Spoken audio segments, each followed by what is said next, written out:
Hey guys, thank you so much for joining me. We have Master Bob Karmel with us with Golden Era Muay Thai.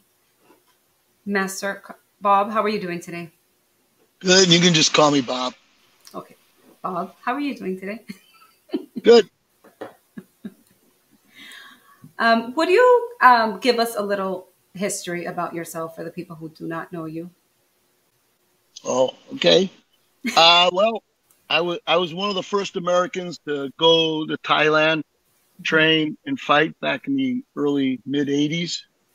As far as Thai boxing goes, my martial art experience started back in the mid '70s, and I had done traditional martial arts. I had done jujitsu. I had done Wing Chun for a long time, Sarada Eskrima, Session Jiu-Jitsu, Tai Chi. And then I bumped into some Thai waiters in a restaurant in Philadelphia and fell in love with Thai boxing. And that brings us up to today. So what happened with these waiters that introduced you to Muay Thai? All right, funny story. So I had a gym in Philadelphia, and we were doing Wing Chun and Scream and a couple other things. And there was a Thai restaurant we were going to, and we had been watching some videos of Thai fights. And we were talking about it, and the waiter heard us, and they knew we were martial art guys, and told us he was a Thai boxer. And I said, yeah, come on up to the gym, show us some stuff. So they came up to the gym, and they showed us some stuff. In hindsight, they were horrible. They were not real Thai boxers. They were just Thais that knew a little Thai boxing. But that got us hungry about it. And then I met a guy who became my best friend for 30 years by the name of John Crane, who had trained in Thailand, and he had trained at the Fairtex camp in Thailand. And he was doing Wing Chun with me, and him and I started doing some Thai boxing on the side. And it kind of grew. And then we went to a Chai Sirsut seminar in Pittsburgh, and it was downhill from there on. It was just Muay Thai straight up all the time. And then we wanted to fight. There was no place to fight. So I went to Thailand. I trained. I fought. Came back to America. Wanted to fight some more, but there was still no place to fight. Yeah. So I started promoting fights. So I started promoting fights in Philadelphia in the late 80s. So I became the promoter. And as we started promoting fights, we also had no official. So I had to start training judges and referees. So I've been training judges and referees now for 30 years, been involved with promoting fights for 30 years. And we moved to Arizona, opened up the Fairtex camp in '93. And we've been here for almost 30 years, putting fights on, sanctioning fights, training fighters and referees. What was your take, your view, as far as how everything was done in Thailand and how everything done is here? Well, Thailand, they've been doing it a long time. They got it down. Mm-hmm. Getting things started here was hard because there were no officials, okay? And there were no coaches, no trainers, no equipment. You couldn't get Thai pads, couldn't get shorts.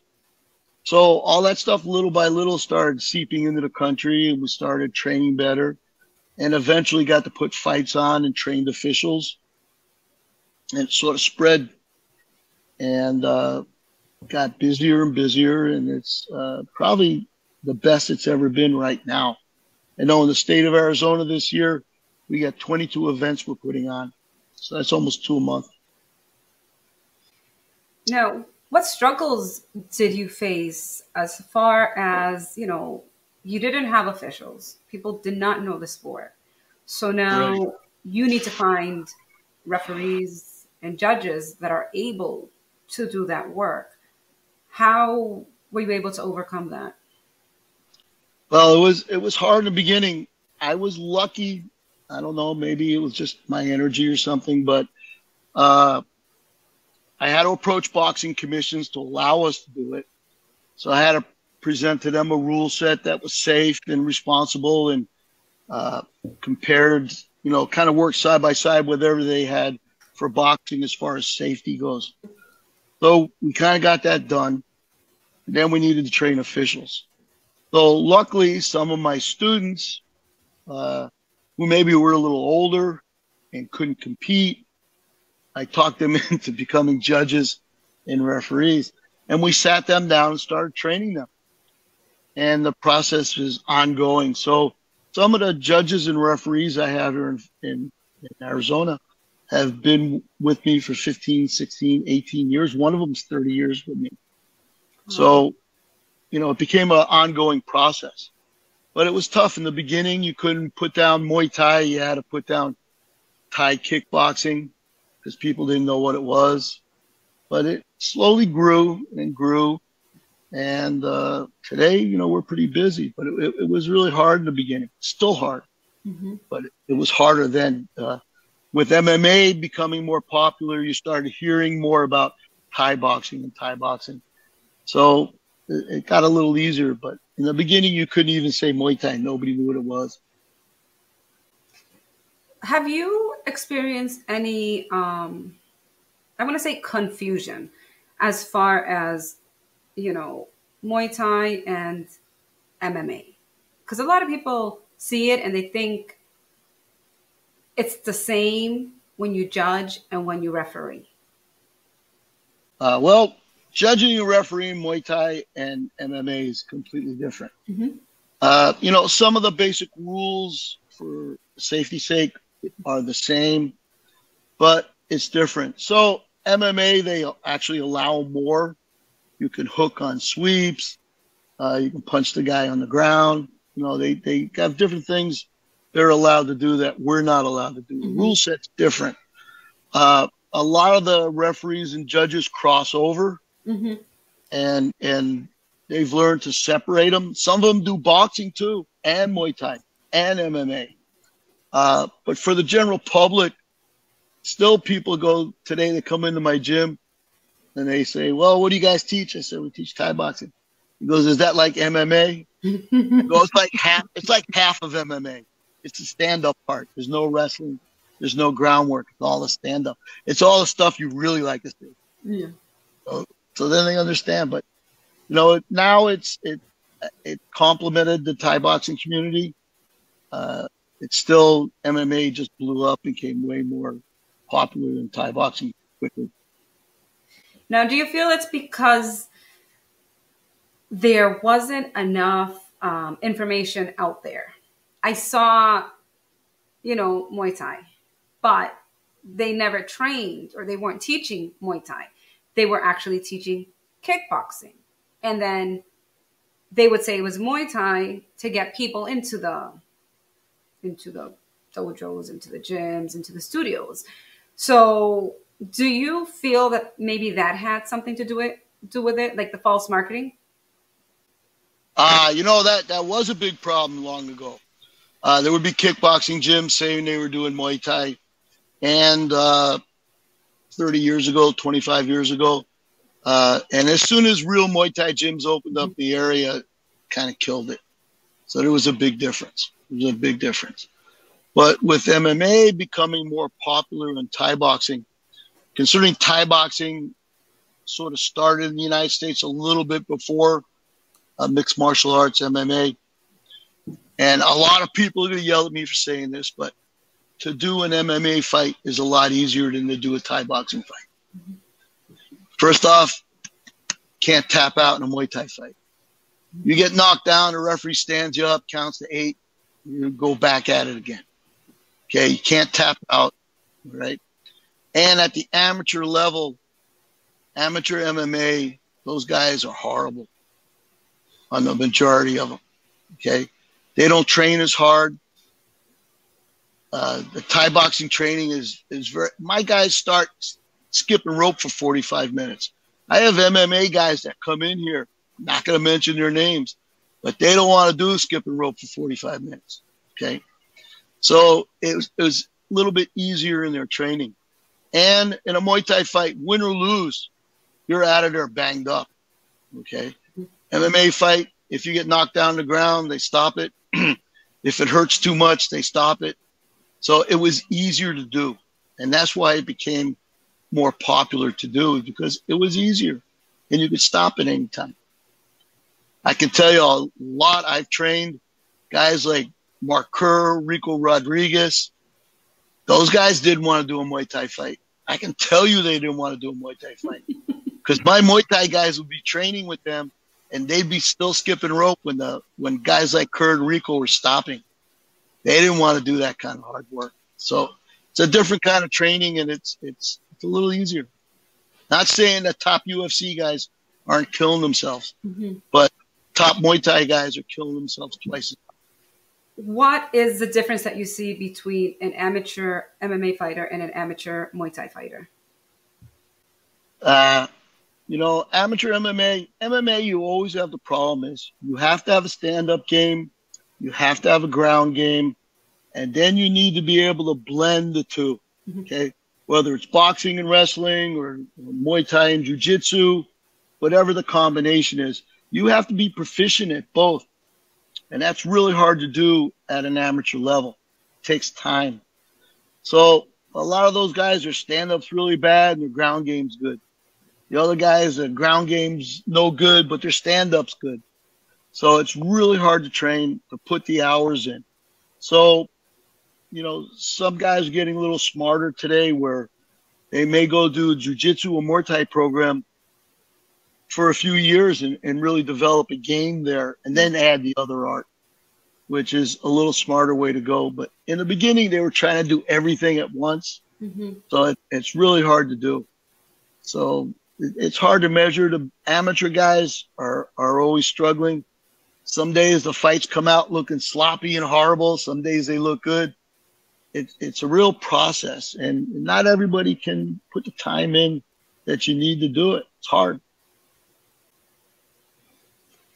As an amateur Muay Thai fighter, what is your advice as far as when they turn pro?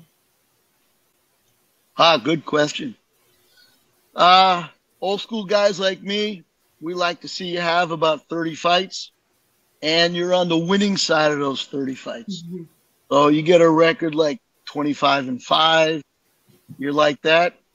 And you're having trouble getting amateur fights now because your record's so big, that's when it's time to turn pro. Do you guys do a lot of cross-training, or do you encourage your fighters to do tournaments? Okay.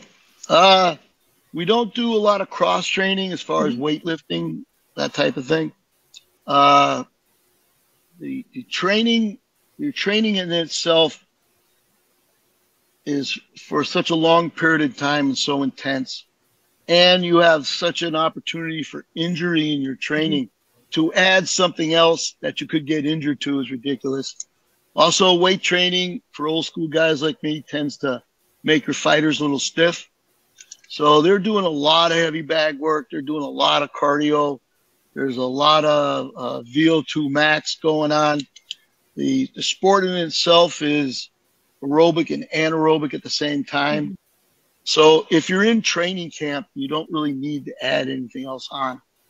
So we don't do any cross training. We just come in and train, and it's usually, I like to see the guys in 5 days a week. We want to see them running in the mornings, and they're doing up to 3 hours of training. So there's not much room for anything else. And in the beginning, the skill development takes so long. So my more competitive guys, my pros, they got their skills already. So they're starting to add some weight training and some strength training. But once we go into fight camp, that sort of stops. And they do that in between fights. So once we're in camp, we're just kicking shit all the time. And how many fighters do you have currently at your gym? My group, I got about 12 guys who are competitive. I have a whole bunch of people that think they want to be competitive till they start, and then they find out how much work it is. So, we, in my gym, we don't push guys to be competitive. They have to really want it. So we have about 200 members. I got 12 guys that fight. But the rest of the gym supports them. You need all those people to support those guys. So, and then I have a couple of women also. But it's only 12 out of the group. and they have to make it work with their work schedules and school, and it's a big commitment to do it. Yeah. How do you feel about the changing face of Muay Thai in America? It's changing. It's really big right now. So with push for Olympics, so there's sort of two divisions now in the country of amateur Muay Thai. So you have the Olympic style, and you have what they call now stadium style, or the old school way we've been doing it. And there's tournaments for all these.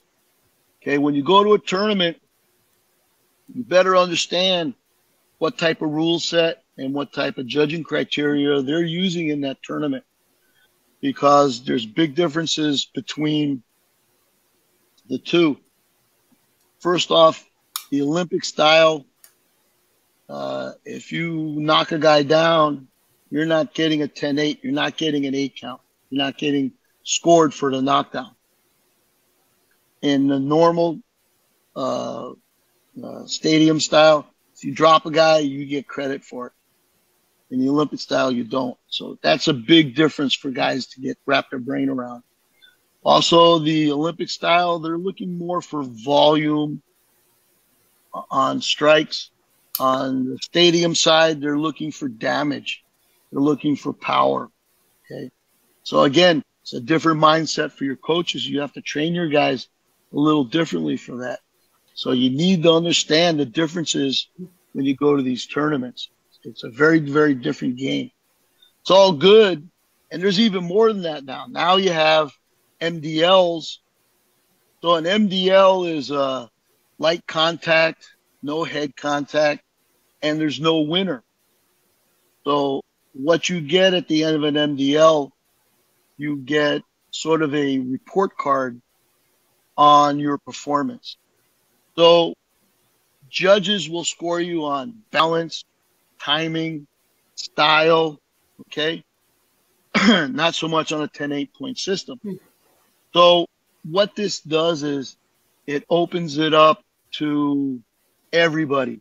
So like I said, I have 200 members in my school. Only 12 are competitive.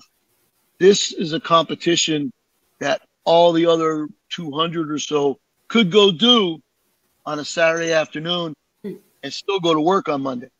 Okay. So they're wearing pads and everything. It's not scored on power or damage done. Yeah. It's scored by your skill set.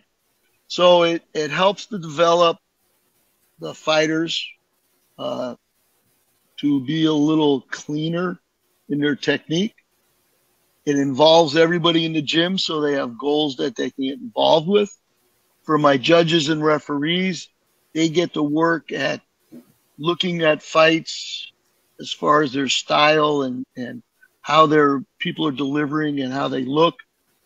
And it creates better judges. Mm-hmm. So everybody benefits from these little MDLs that are going on. And the WBC is now pushing that. And they're going around the country doing these, and everybody can do this. So now everybody can get involved. So if you wanted to test your skills, but you didn't want to get hurt, and you didn't want to have to go through 6 weeks of a hard training camp, these MDL tournaments that are starting to come around are something everybody can do. So it's kind of a great concept, and I think it's going to kind of help the sport and help everybody's gyms, and I think it'll make judges better. So there's a lot of benefits to that. But again, now this is a third kind of level of Thai boxing. So we'll have to see what happens with it. It's going to be interesting this year. What does the athlete get out of it? I mean, like you said, they give them like some sort of report card, but how are they knowing that they're meeting the next level and the next level? And all right, so above and beyond winning and losing, mm-hmm. okay, there's way more to competing than winning and losing. Mm-hmm. I think especially in today's environment. Winning's great, losing's horrible, but we have to learn to deal with it. and we have to smile when we lose. That's why Thai boxers don't really talk shit about each other. You know, when you agree to fight me, I'm happy that you agreed to fight me. Now I have a fight. We make money. We get better, you know, and my talking bad about you doesn't make me look any better. If I beat you, it doesn't look me any better. And if I lose, it makes me look worse. So Thai fighters are usually pretty respectful of each other. Every now and then you'll hear some stuff go out, and 99.9% of the time it's about promoting the show. It's not real. But for the average people that might compete in one of these amateur events, you're going to learn about commitment. You're going to learn about following through. You're going to learn about facing your own fears. You're going to learn about having to control your life and make sure you're eating right, you're sleeping right, you're getting everything in your day together. And you're learning to commit. And your word is your bond. You said you're going to do this event. You put a 6-week camp in. And win or lose, when you leave, you're a better person. And there's no participation trophies in this sport. You know, so everybody, you know, you walk out of it a better person. If you do an amateur fight and you walk up into the ring, that's probably the scariest thing you may ever do in your life. And as you grow older and you go to work and you go out in the working world, business world, nothing is going to be as scary as the day you climb those stairs to get into the ring. So you take home a lot from competing. Competition does a lot for you as a person. And that's what we really like to do. We want to make people better. What is the best age to start training? 5 years old. No, it might be. The younger, the better. You know, teens are great. You know, there's kids fighting as young as 8 years old. So the younger, the better, because you're more flexible and, you know, it's easier to develop the skills. But I have a lot of people in my gym in their mid-40s and 50s that are having a blast and training hard and doing well. But younger is always better. Is there a particular fight or event that stands out in your mind through the years? You know, I just can't help to think about one championship last weekend. Liam Nelson there's one round with 5 knockdowns in one round. It was spectacular. So that's on my mind right now. That was a great fight on one championship.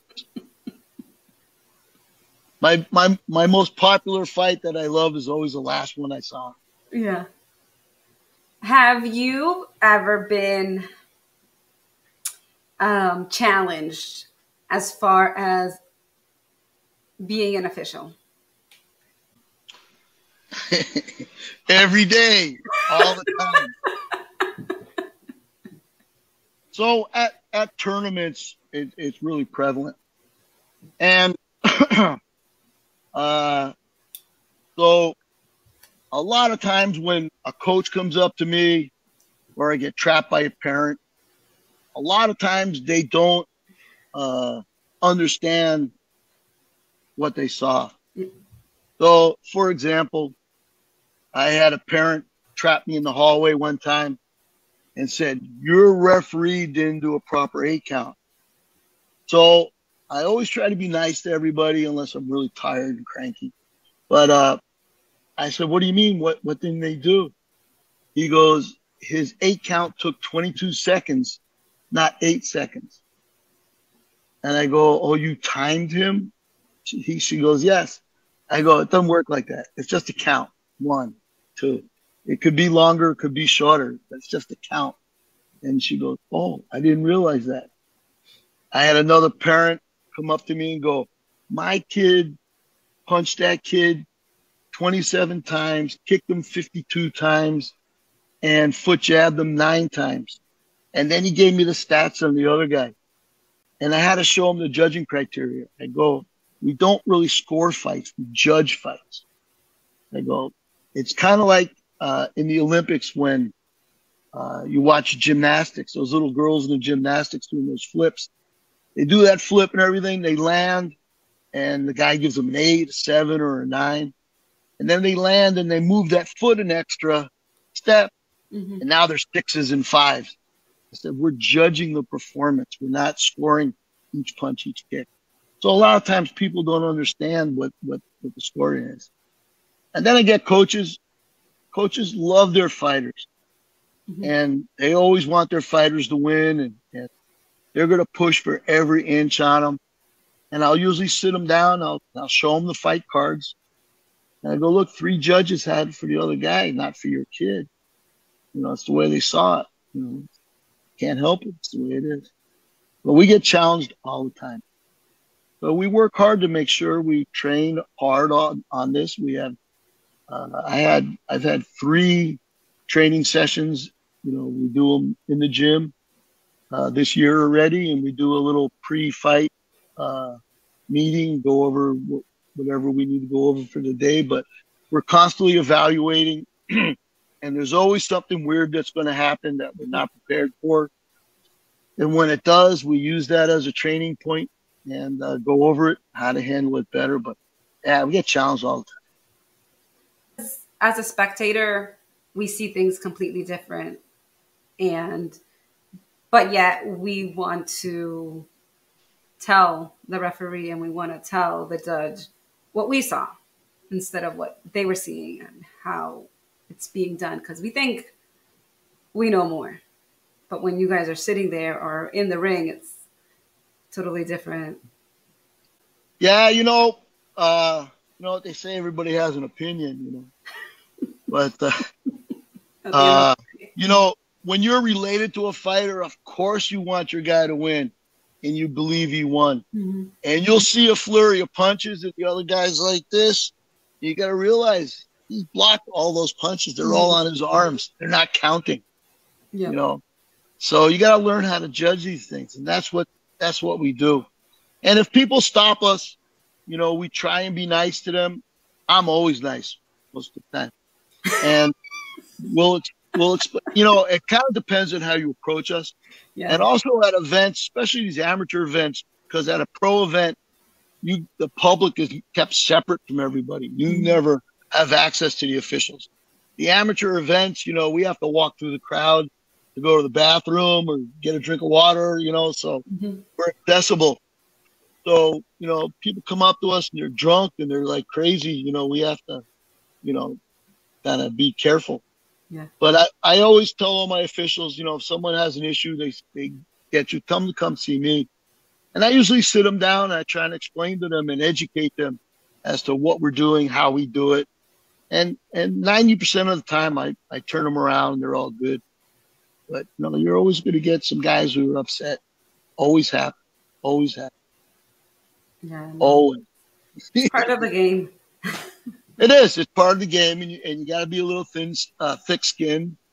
I also suggest to most of my officials to not be so much on social media at events, because you open yourself up for attack, and it's not always good.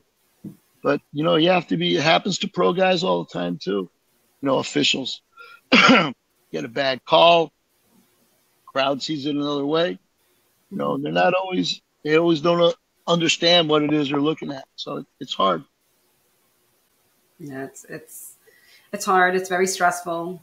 It's difficult because you guys have to stay focused the whole time. You can't, if you're judging, you can't be listening to what the person in row 2 is saying. You can't listen to the person next to you.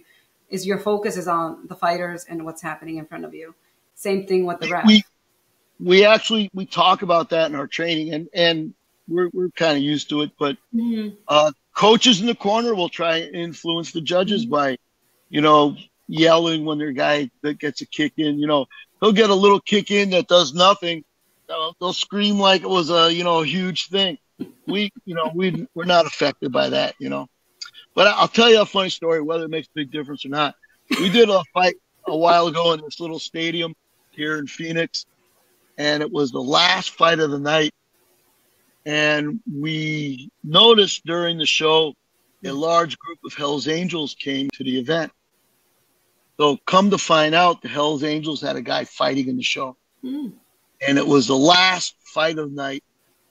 And the only people left in the place were the Hells Angels and the other kid's family, right? And all the judges were gone. They got 50 Hells Angels sitting behind them, and they're all like sweating. And I motioned to them that the exit is right behind me. I'm out of here. And the Hells Angel lost, but the rest of the Angels were cool about it. Nothing happened, but it was a little scary. Oh my goodness. But yeah, that happens all the time, and you have to be able to, if people approach you, you got to be able to educate them, Mm-hmm. and you got to be a little tolerant. It's usually family and friends, and you just have to work with them a little bit. Yeah. And are you still promoting? Are you still a promoter? I don't promote anymore because of the sanctioning body I'm with. Okay. I am not allowed to be the sanctioning body and the promoter. So that's kind of another issue too when you go to tournaments and events. Is the sanctioning body and the promoter the same person, or are they related? That's a huge issue. I'm not saying that anybody's doing anything wrong. It just doesn't look good. I didn't even think about that, to be honest. What is the name of your sanctioning body? We're the USMTA. It's the United States Muay Thai Association. Okay. And when did you decide that that's something that you wanted to shift into? It kind of got forced on me. I was trying to promote shows, and I needed officials.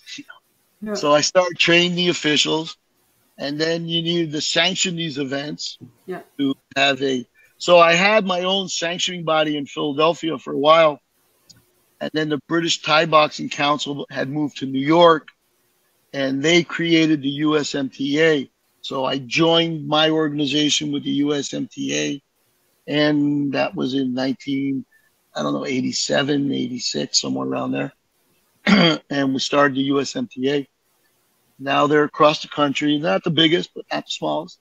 Mm-hmm. And we've been here with the USMTA in Arizona.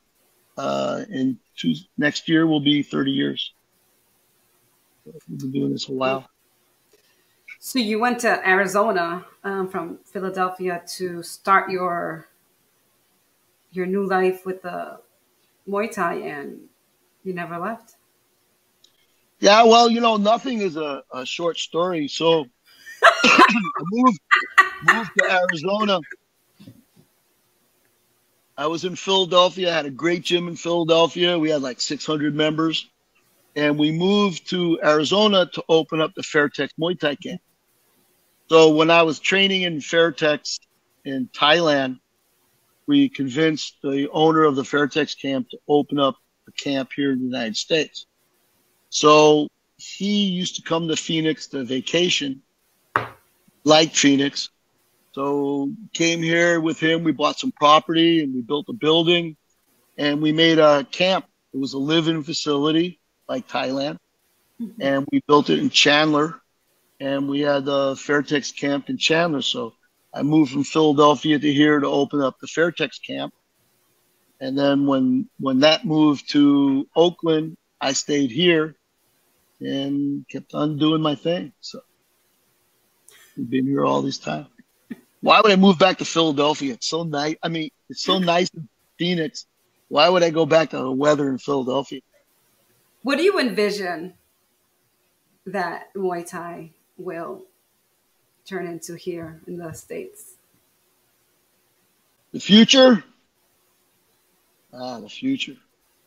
I think there's going to be more pro fights developing, which will make it so that you can go. The idea was to do a lot of amateur fights as a fighter and then become a pro fighter. So there's been a lot of amateur fights, but there's not a lot of pro fights. Mm-hmm. And I believe there's going to be more pro fights shows developed. They're going to start off being pro-am, so there'll be half amateur shows, half professional shows. So it's going to start to develop a place for guys to go to as a pro. And I think then they're going to start getting on UFC Fight Pass and other online venues for showing fights. And I think it's going to grow. I think there are going to be a lot more pro fights in the next even 3 years. I know there's 2 pro shows developing here in Phoenix that may get their first fights off this year. So that's 2 more shows. Then you have Triumphant, you have Lions Fight, you have Freedom Fight. Freedom Fight new, just kind of really started this year, last year. So, there's 4 or 5. You got Warriors Cup in New York. So that's 4 or 5. And I think in 2 or 3 years, we're going to have about 10 pro shows going on. And now there'll be a bit of a circuit where guys can really develop and they can have a future. A lot of the pro guys get frustrated because there's no place to go and it's hard to get fights. So that kind of holds the sport back. But I think because of UFC and all the MMA fights, people are starting to understand stand-up fighting a little bit more. And people really like stand-up. They like people get knocked down. They like seeing the action. So I think it will develop. I think one championship is going to modify their rules a little bit so they can come to the United States and develop an American market. We'd like to see Glory come back again.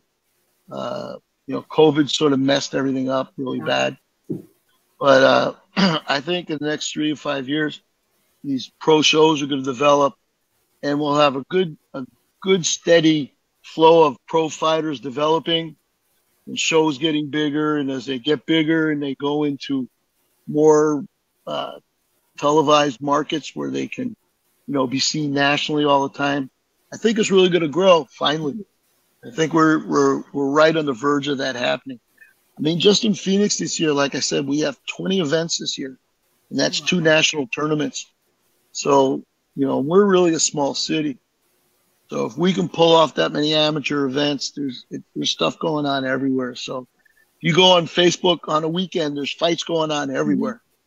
So I think the next 3, 4, 5 years, we'll have a good pro shows developing that, guys can go out and actually make a little bit of money, and it will develop. As soon as that develops, they can get advertisements, the money grows. And, the thing I hate most about MMA is those guys make so much goddamn money, and my Muay Thai guys don't make anywhere near that kind of money. I think I don't like the UFC just because I'm jealous.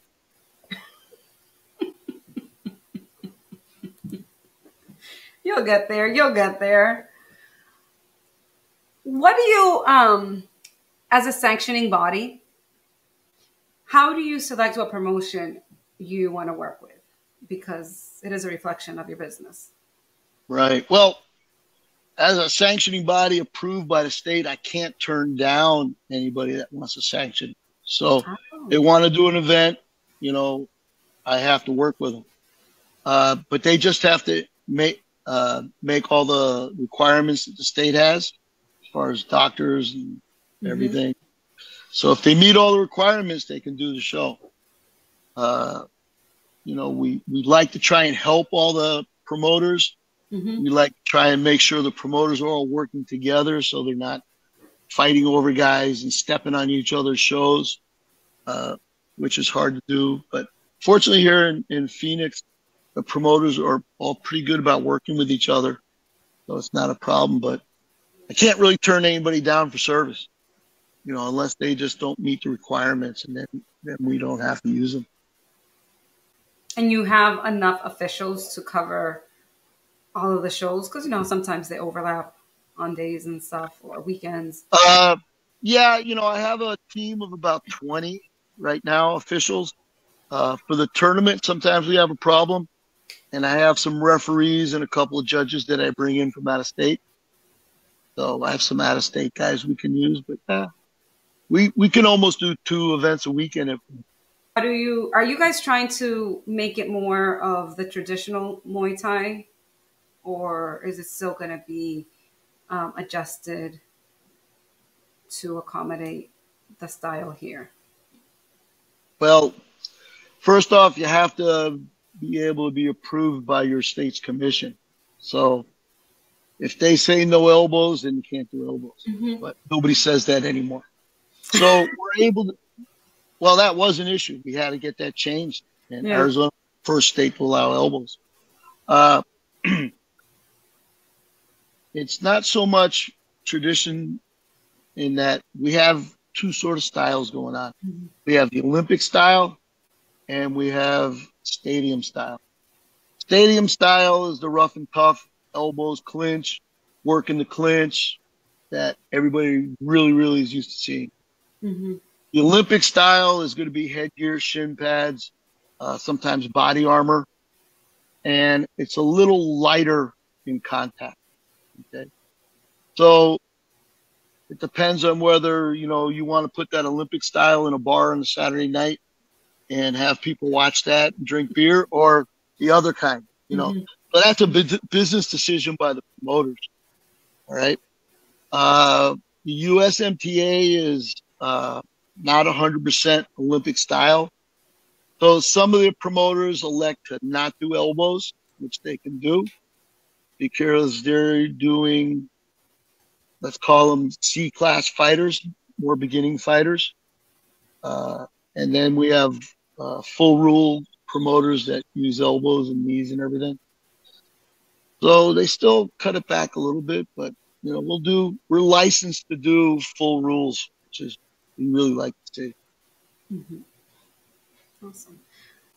Is there anything else that you would like to share before we conclude with this interview? Well, I just think Muay Thai is like the best of all the martial arts sports there is that's out there. I mean, they're all good. You learn something good from all of them. Everything has a good point to it. Mm-hmm. But Thai boxing is, for me, when I got involved with it, it was where everybody can develop their own style. Not everybody's going to look the same. Mm-hmm. If you're short, if you're tall, if you're flexible, if you're not flexible, there's an answer to the problem in the sport.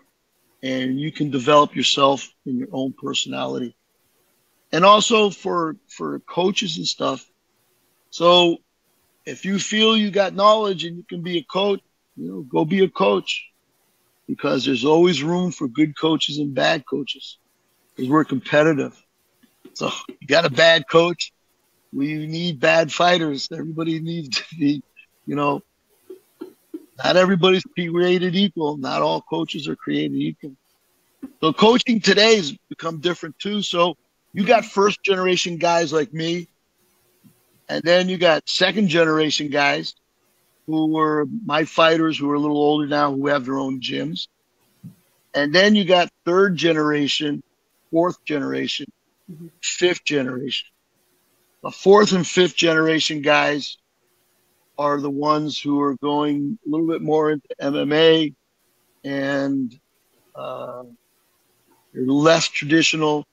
They don't have the cornering skills, because MMA guys in the corner, all they do is yell and scream. They don't know how to work cuts. They don't know, because they have cut men and stuff. They probably don't know how to wrap hands.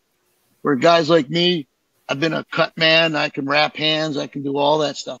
The second generation guys too can, because we taught them. But it's the third, fourth, and fifth generation that's a little weaker. Mm-hmm. And in Thai boxing, when it comes to competition, the weaker guys, make the fights, because not everybody's going to win. So we need weak gyms. We need strong gyms. You just got to be careful when you go shopping for a gym. And that's the other thing too. When people go looking for gyms, don't shop by price. That's the stupidest thing to do. First, the gym's got to be convenient so you can get there regularly, whether it's close to work, close to your home. And then you need to look at who's teaching, who's coaching in your gym. Right? So you can Google search all these guys. So if it's a student coach or if it's a real coach, you can look it up and find out. Is it a guy who had 4 or 5 amateur fights? Or is it like in my gym, it's myself or Nick Chastain or Damian Early, guys who are world-class fighters coaching? It makes a difference. In the long run, it makes a big difference. But just get out and train, join a gym, stick with it, be loyal to your gym, don't hop around, and get as much out of it as you can. Thank you so much for your time. I really appreciate it. Great, no problem.